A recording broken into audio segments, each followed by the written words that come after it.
reprends d'abord par la chronologie que je vous avais donnée. Donc, sur cette chronologie, vous voyez qu'il y a une accélération évidemment sur la fin de la période, puisque ce qui intéresse quand même le documentariste, c'est avant tout comment est-ce qu'on arrive à la situation contemporaine. Mais ce qu'on voit aussi, c'est que finalement, ce rapport spécifique des États-Unis à l'environnement, qui les conduit à la fois à être les premiers pollueurs et aussi ceux, par exemple, qui investissent le plus dans la recherche sur le réchauffement climatique, ce rapport ambigu, paradoxal, eh bien, il puise ses raisons dans une histoire longue qui remonte à l'indépendance des États-Unis en 1776. Alors, donc, juste un certain nombre de repères. Donc, les repères, c'est ceux du tout début, de la création finalement du territoire américain, qui s'étale. Quand même, il faut voir que le territoire des États-Unis en 1776 n'a rien à voir avec la carte actuelle. C'est un processus qui finalement est assez rapide, mais enfin qui s'étale quand même sur presque une centaine d'années et qui est assez récent, aux années 1860, avec l'achat de l'Alaska en 1867.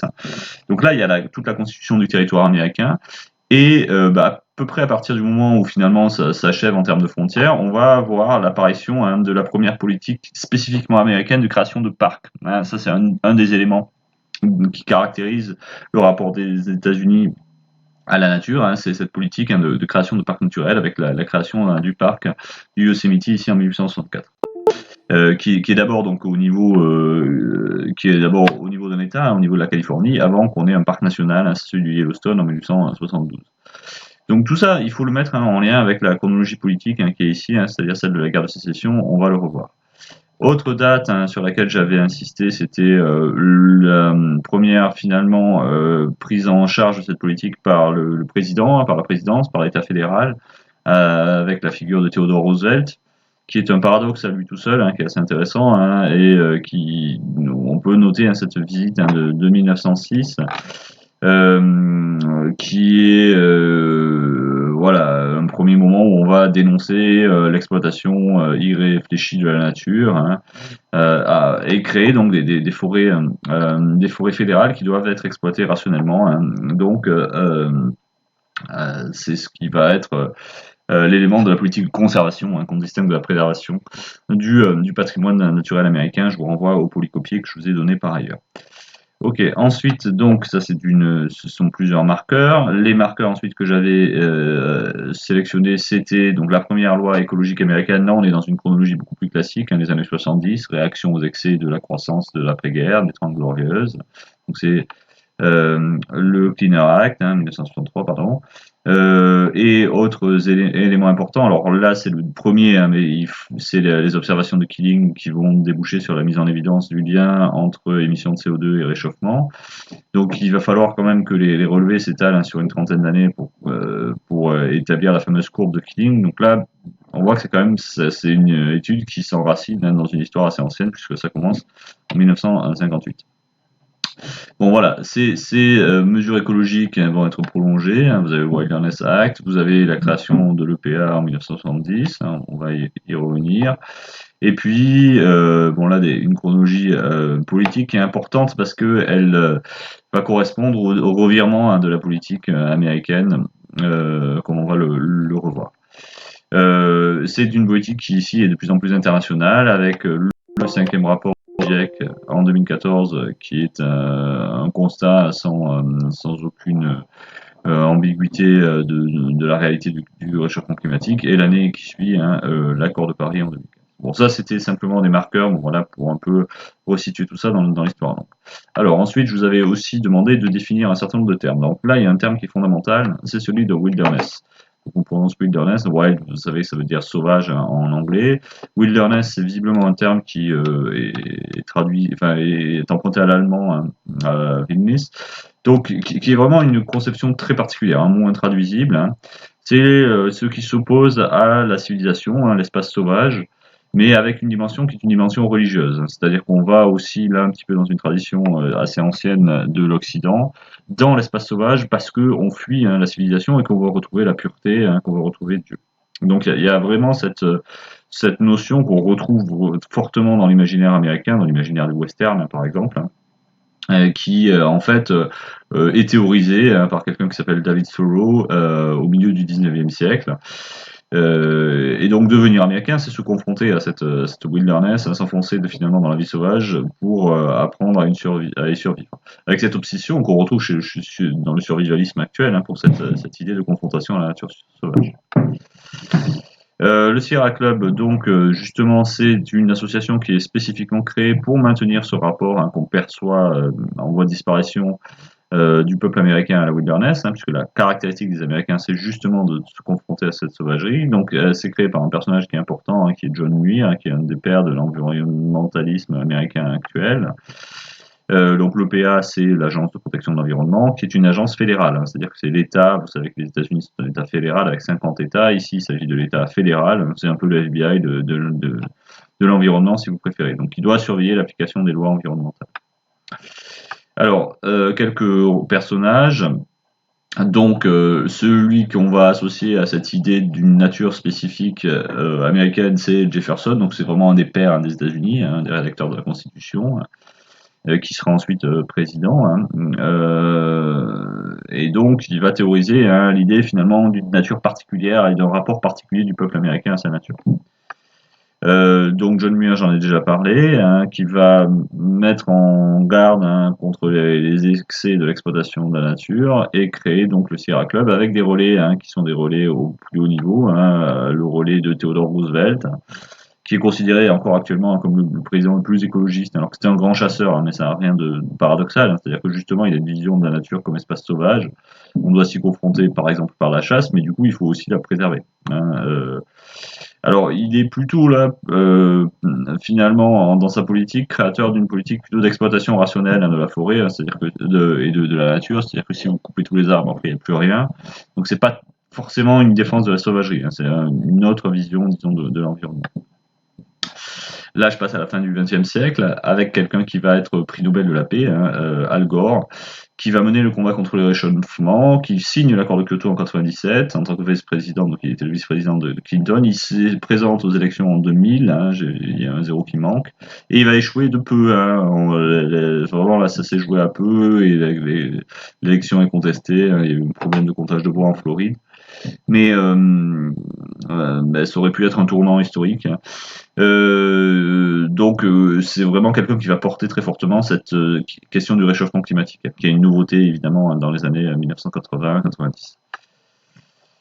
Donc il échoue face à Bush, donc c'est Bush le fils, hein, puisqu'il y en a deux, hein, donc c'est W. Bush, qui sera le premier président là à attaquer contre une opinion qui à ce moment-là est inquiète, hein, du règlement du climat, par de l'intoxication, on dirait, hein, c'est-à-dire de la désinformation, en mettant en avant le climato-scepticisme, hein, ce dont on a les traces encore fortement actuellement. C'est quelqu'un qui, par son itinéraire, est lié à l'industrie pétrolière, comme son vice-président Cheney, hein, et qui donc a évidemment aucun intérêt à prendre des mesures qui limiteraient l'exploitation des énergies fossiles. Il va au contraire engager les États-Unis en Irak, alors peut-être pour des intérêts pétroliers, sans doute c'est pas seulement ça, mais peut-être que cette dimension a joué. Et il va aussi engager les États-Unis sur la voie du pétrole de schiste, hein, en les transformant en premier producteur actuel, hein, de pétrole.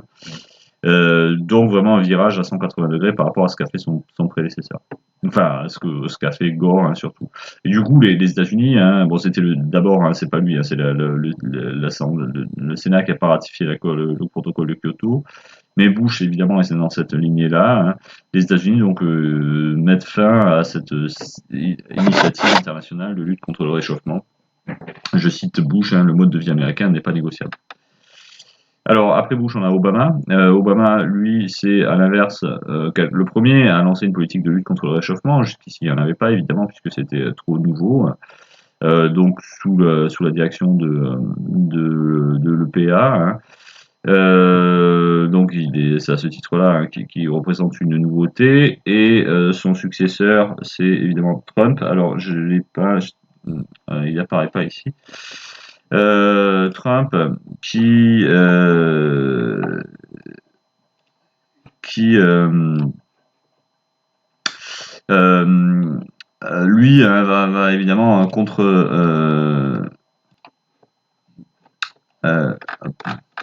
voilà, Trump il apparaît là. qui va annuler tout ce qu'a fait son prédécesseur et notamment sortir les États-Unis de l'accord de Paris signé en 2015.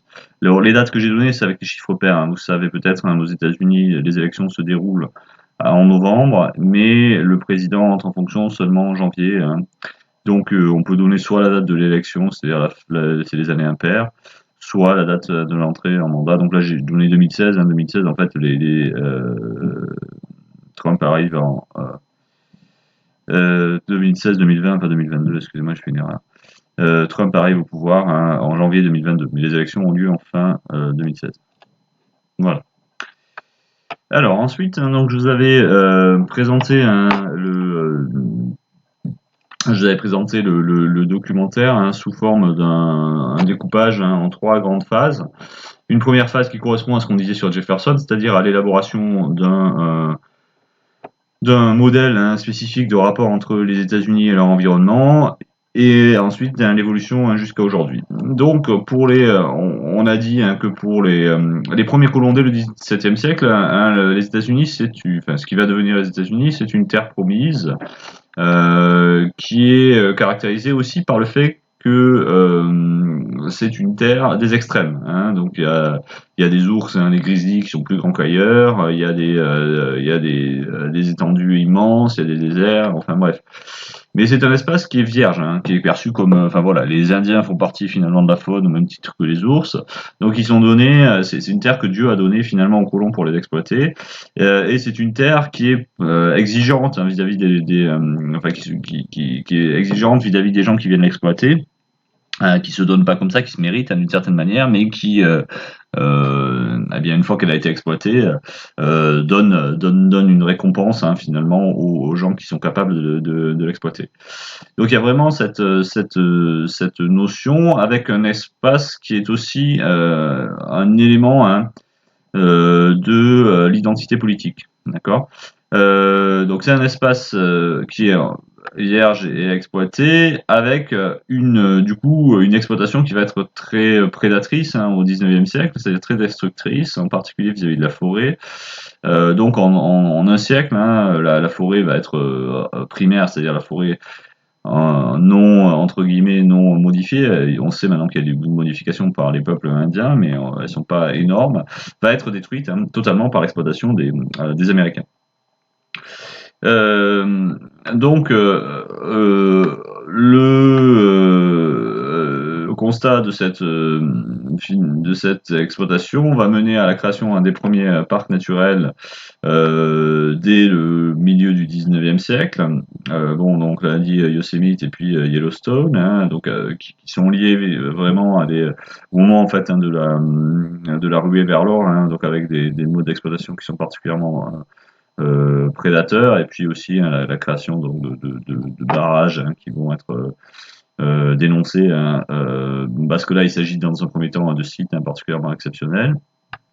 Et puis l'État fédéral va mettre en place une politique d'exploitation qu'on veut raisonner. C'est ce que dit Roosevelt. Roosevelt, quand il crée les forêts fédérales, son idée, c'est pas absolument de créer des sanctuaires, de créer un espace qui est absolument pas touché, c'est pas ça, c'est plutôt l'idée des parcs naturels. Son idée, c'est plutôt une gestion sur le long terme, là plutôt sur le modèle de ce qu'on connaît en Europe. Alors, l'environnement, en fait, il a une place particulière. Alors, l'environnement, il a un rôle politique qui est très particulier, puisqu'il faut bien se mettre en tête que les États-Unis sont un pays neuf, un pays qui vient d'apparaître, 1776 et puis surtout le 19e siècle, et qui va se définir essentiellement par rapport à l'Europe, puisqu'en gros, la population, c'est essentiellement une population d'Européens. En Europe, il y a des monuments, il y a une histoire dont ne bénéficient pas finalement les États-Unis, qui n'ont pas la même chose chez eux. Et finalement, c'est au lieu d'avoir des monuments culturels, l'idée c'est que ce qui va prendre la place de ça, c'est leur patrimoine naturel, ce sont des monuments naturels. Donc l'environnement, la spécificité de l'environnement, de cet environnement extrême qu'on évoquait et que met en évidence l'expédition de Lewis et Clark annoncée par Jefferson.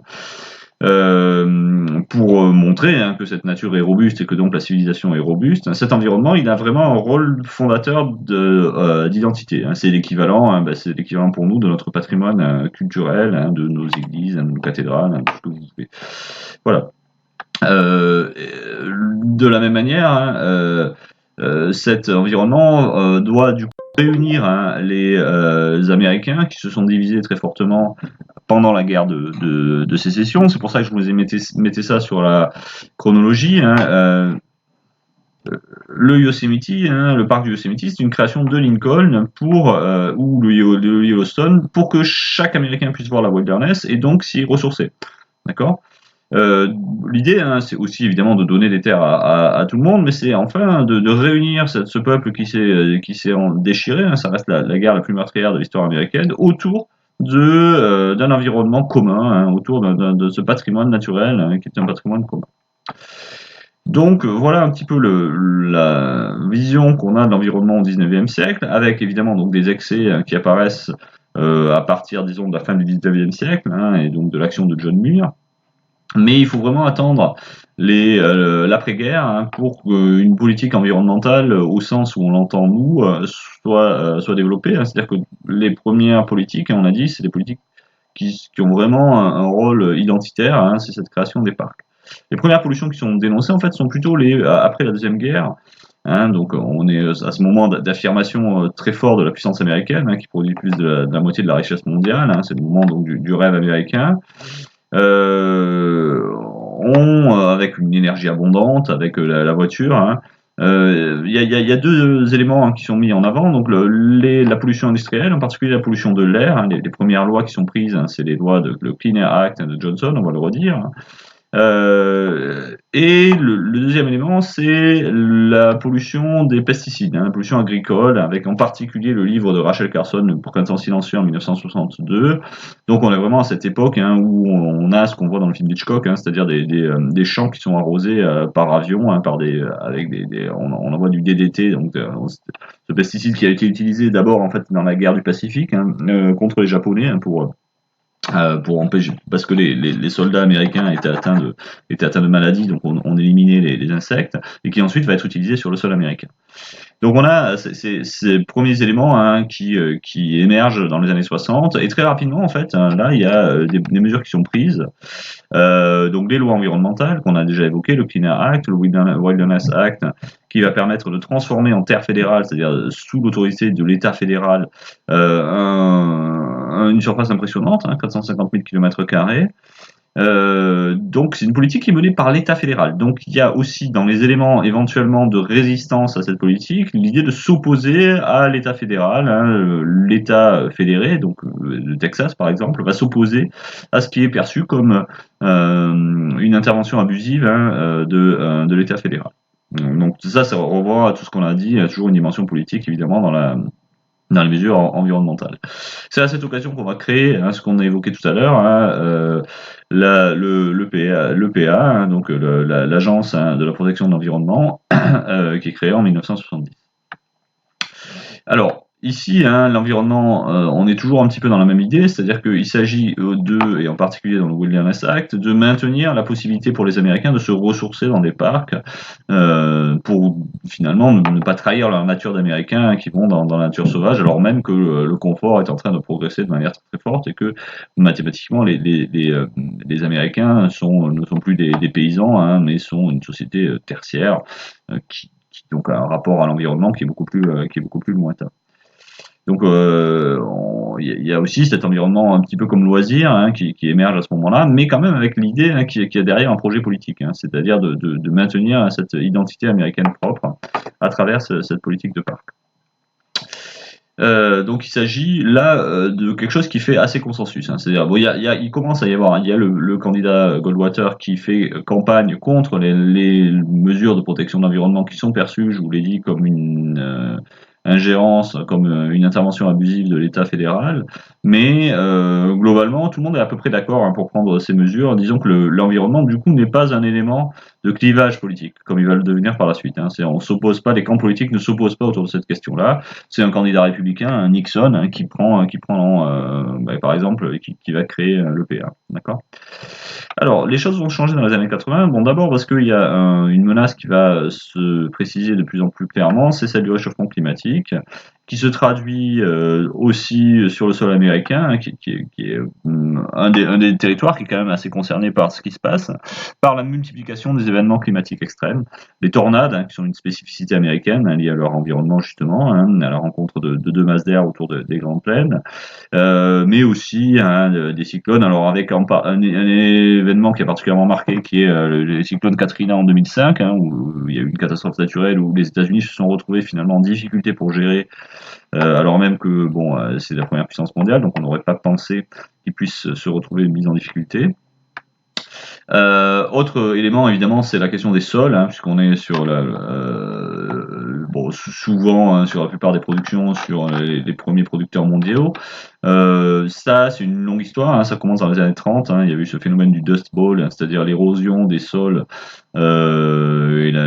qui sont emportés par le vent, donc avec des nuages de poussière, et un nouveau, évidemment, un problème pour les États-Unis.